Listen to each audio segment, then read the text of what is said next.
Your voice, your opinion, your community. Fact TV, free speech, protected.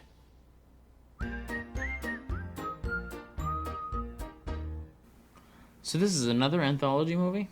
Yep. And like a few of them, this was supposed to turn into a series? For Showtime, yep. Would you have watched? Oh, 100%. All this and more on Gory Storytime. Warning. Gory Storytime is a horror movie review show by a son and his dad who thought that letting his 5-year-old watch scary movies was acceptable. If you are offended by horror or talk about blood and gore by a child, or if you don't want horror movies from the 60s through today spoiled, then there is a remote stuck in your couch cushion next to potato chip crumbs. Use it. And of course, parental discretion is advised. Why? You didn't use any. Shut up and start the show.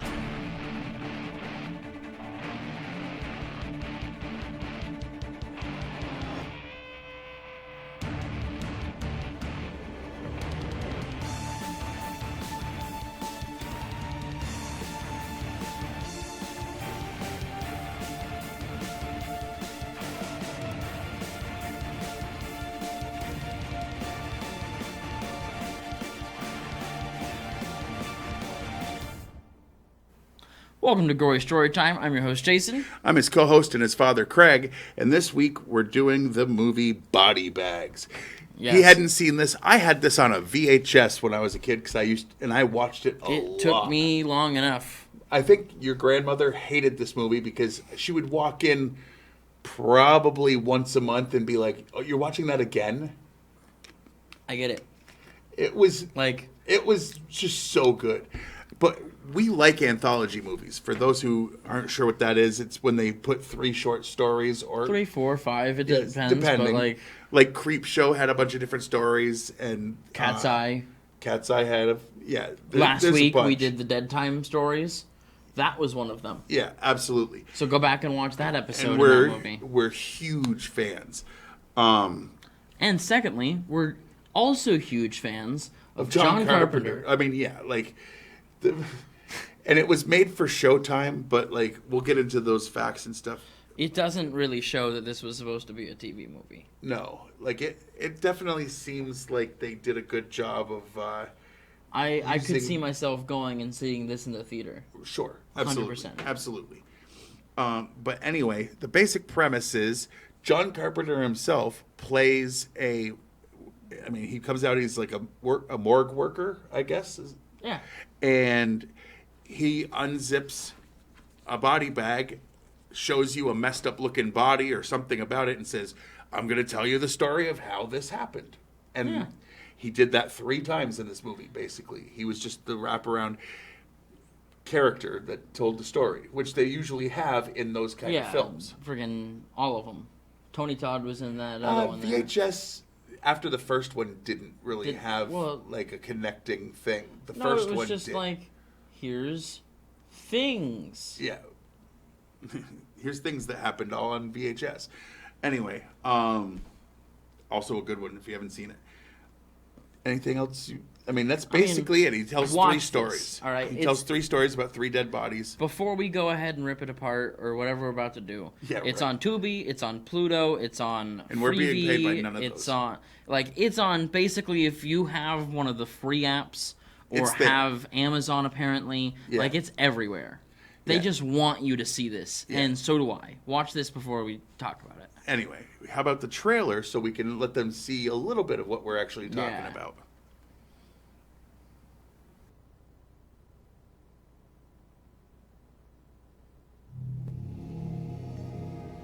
From John Carpenter.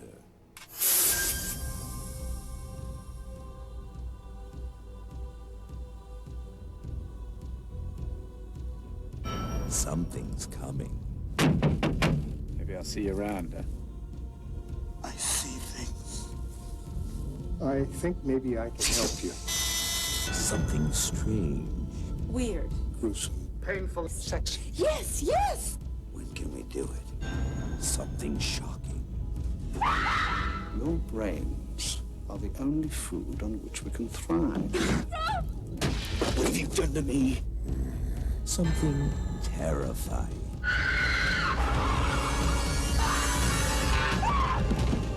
finish digging your grave. John Carpenter presents Body Bags. Showed him at all. Yeah, that was pretty cool. That was a good trailer. That was a really good trailer. I think showing him would have been okay, too. It would have been okay, but here and there. All right. Now, before we get into our behind-the-scenes information, we have to do something that, pays the bills. Pays all the bills. Oh, yes. Keeps the lights on and stuff. He certainly doesn't work full-time at a grocery store to pay the bills because we make so much money off of our 5, 6, 7 views and plus 30 over on Facts. Yeah, we're channel. Actually making money on there. Anyway, the way we actually make money is we sell ourselves out like prostitutes, and we tell you that products that are available are awesome, whether or not they are, and then they send us big checks. Yeah. Right? Yeah. Yeah. Big giant checks for big like giant $5 checks, a the piece. foam ones. Yeah. For example, this week, Gory Story Time is brought to you by Graveyard Shift Temps, a.k.a. GST Employment Services. GST Employment Services is your best bet for finding a great candidate for your creepy job. You need someone to man your gas station in the middle of nowhere, late night till morning light? Or maybe your cemetery needs a night watchman. Whatever your creepy-ass job is, we have plenty of disposable 20-somethings ready to go. GST Employment Services. Do you need bodies? Because we got them. Very nice. And by Spare Parts Inc., the world's best body part replacement specialists. Spare Parts Inc. provides human limbs, organs, and even hair for your replacement needs. In America, we have 27 states holding 2,400 inmates on death row. That's thousands of parts just going to waste. By collecting these parts, we save you money on surgeries and save the taxes it normally costs to bury these folks because that is deferred by your purchase price. Spare Parts Inc., making the worthless worthwhile. Absolutely. All right. That's a great one. Slightly offensive. Pretty offensive, but then again, if you're on death row, you've probably done something worse than whatever level of offense. Yeah. Be offended if you're on death row. I get that. All right. So, is there anything else you want to talk about before we get into the behind-the-scenes information? Again, I just said watch it. Yeah, definitely. This is a good one in our opinion. You want to go first? You want me to? You can go first. All right. This film... Oh, sorry. This is when we get into the behind-the-scenes information, or as Jason likes to call it, the meat and beef of the show. Or as I like to call it, the meat and beef of the show. All right, now. I almost didn't do the catchphrase thing. That was super easy. That was barely an inconvenience. Yeah. That's not ours, though. Wow. This film features many great horror directors who act and or direct. John Carpenter's in it. Tobe Hooper, Wes Craven, Sam Raimi, Roger Corman. And if you know horror movies, you should know these names. All of those. Hell, if you know Spider-Man movies, you know Sam Raimi. Heck, yeah. There's that. John Carpenter spent 3 hours in the makeup chair for the role as the coroner. Oh, that's what we could call him. The coroner. Well, that was his character. I didn't even think about that. That makes sense. In the gas station story... As Bill is watching TV, an anchorman mentions a body was found in Haddonfield, which is a reference to John Carpenter's film Halloween. And yes, I noticed. You noticed it immediately. You're like, "Oh, is this connected?" It's like, well, it's John Carpenter, it's in the same world at the very least. Mm-hmm. 4 was made as the pilot episode for a proposed anthology series to air on Showtime, but Showtime pulled the plug. They were wrong. Thumbs down. They basically wanted to compete with Tales from the Crypt. And it would have. Like, I love that show, but I would have loved this show too. Like, it had the horror and the humor. It worked. It would have worked. It would have, yeah. Clive Barker was also asked to play a role, but had to decline because he was too busy at the time, unfortunately. But this just shows you the caliber of people they would have got in for future episodes. Exactly. Peter Jason drove his own car in the segment The Gas Station. 2 of the actresses in the segment Hair are musicians turned actresses. Debbie Harry from the group Blondie, Yeah, who, you by the mentioned way, that. was the first white rapper officially like promoted by like a known rapper, and that was in the early '80s. She actually did a rap song. Wow. Yeah, and pop singer Sheena Easton, who was one of the proteges of Prince. Yeah. Each tale is, of course, horror, but they all have different aspects of the genre. The Gas Station is a slasher, Hair is a black comedy, and I, a psychological thriller. The wraparound called The Morgue is also a black comedy, but it's also just kind of like the Crypt Keeper has his thing, and the Devil has his thing. The Coroner's got his thing. Yeah. Let's see. The scene where Stacy Keach unwraps his long hair in front of the mirror was done in one take. The Buxom Woman, That's a nice way to put it. is that in the morgue? Was Yeah. provided by Ron Jeremy? Yeah. What's Buxom supposed to mean? Large chested. Oh!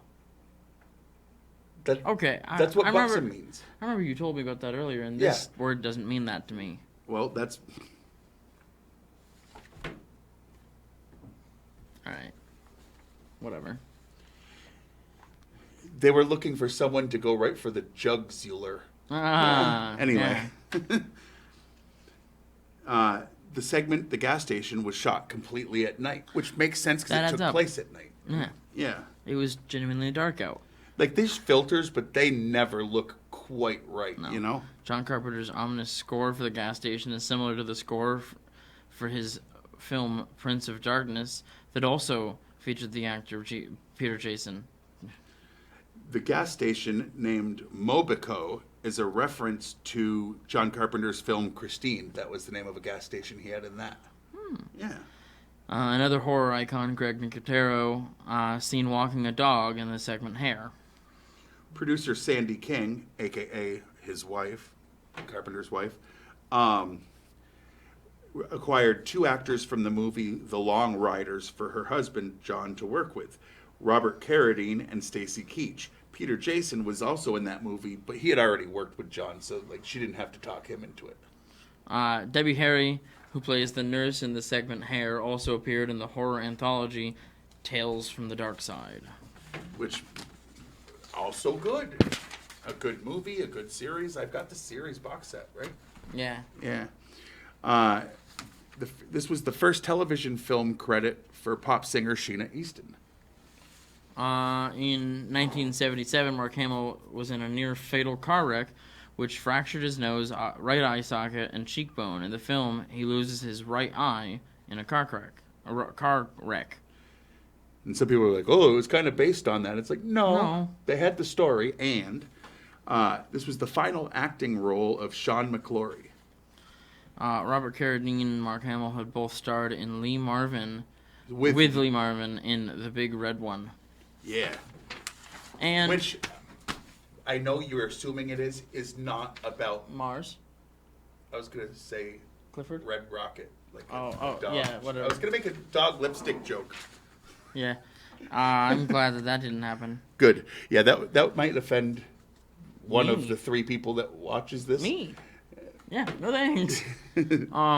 Also, Rotten Tomatoes exists. Yes. So, again, for those who are new, Rotten Tomatoes' basic premise is we take all of the professional reviewers' scores, the professional critics, and we just boil it down to was it positive or negative, and we give you a percentage of positive scores. So whatever that score is isn't really supposed to be based on is it a good movie or not. It's just they're saying, hey, this percent of critics liked it. But there's a lot of critics out there that like things that I find garbage and hate things that I love. Yeah, right. And plenty of them. It's a TV movie. Not a lot of critics are watching those. Not movie critics, you know what I mean? But sometimes. So 67% of the 12 reviews. Yeah.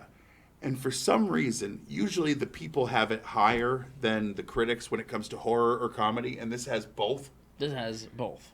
Like the wraparound and one of the stories were laugh out loud at spots. Legitimately laugh out loud. But for some reason, the dumb people that went to this website and voted have it at 39% positive.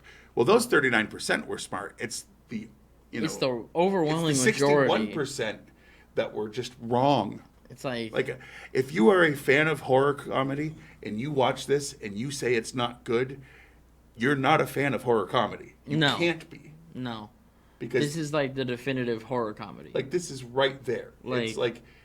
It's it's early 90s, but let's not pretend. Which explains it's very the much critics. an 80s horror movie. But it explains the critics being so low.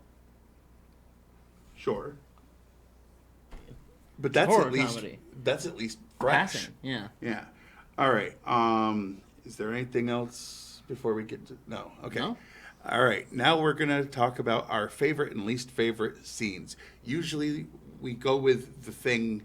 That's more difficult. Yeah, that's more difficult because, like, if we like a movie, finding something to pick apart is usually harder, and finding something good about a bad movie is not easy sometimes. Not always easy, right? But this is a good movie to me. So this is a pretty good movie.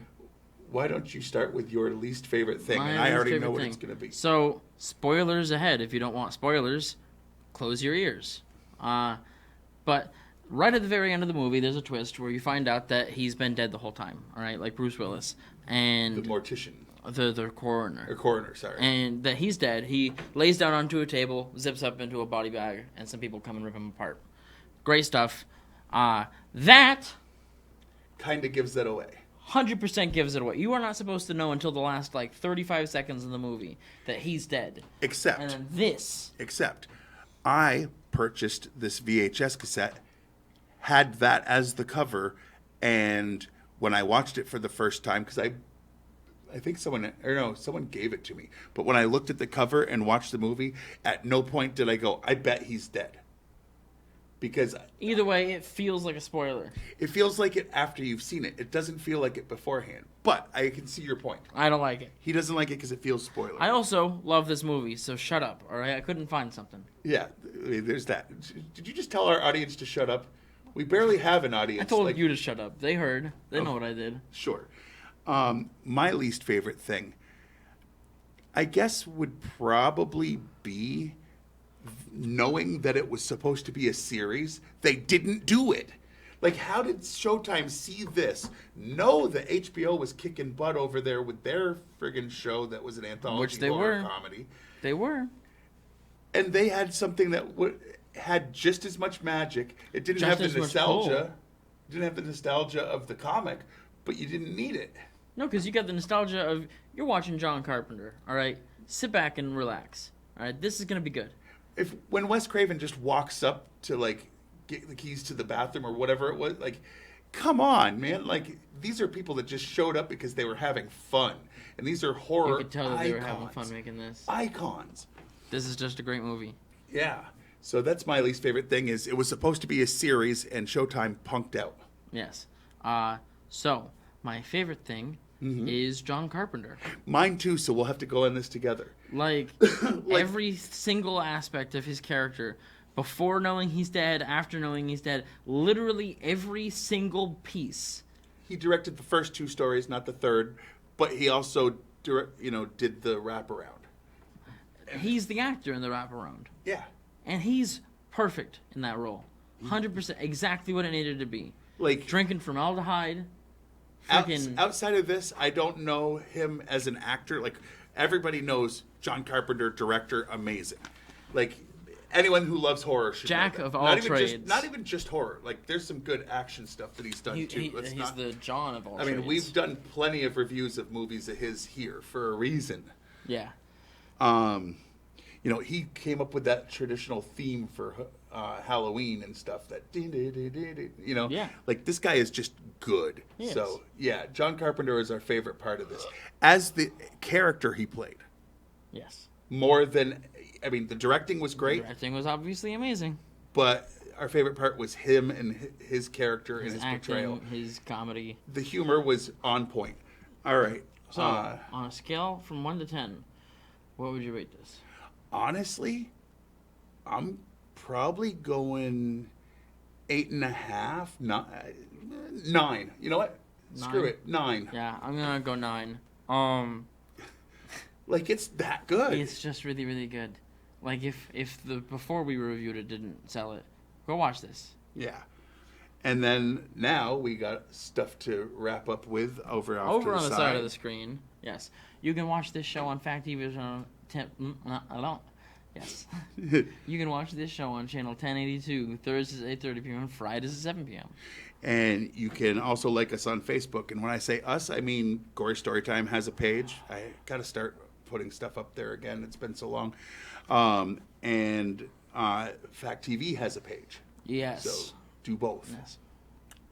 You can go to fact8.com, watch a bunch of back episodes of this, as well as so much. You can follow us on Twitter, or X, now that it's X. I'm at Craig Jakes, all one word, all lowercase. I'm at Jiggly Fernbrain. I'm bad at keeping it very We don't talk about this show, to be fair. No, definitely not. But your name is from a horror movie. That's all. And then, definitely go to YouTube, type in Gory Storytime. 2 different channels will come up. Fact TV has a channel, and I have a channel. Like, subscribe, notification bell, all that good stuff. You know how it goes. Oh, yeah. And maybe one day we'll actually make some money off of this. Share. All right, and until next time, I've been your host, Jason. I'm his co-host and father, Craig, and sweet dreams.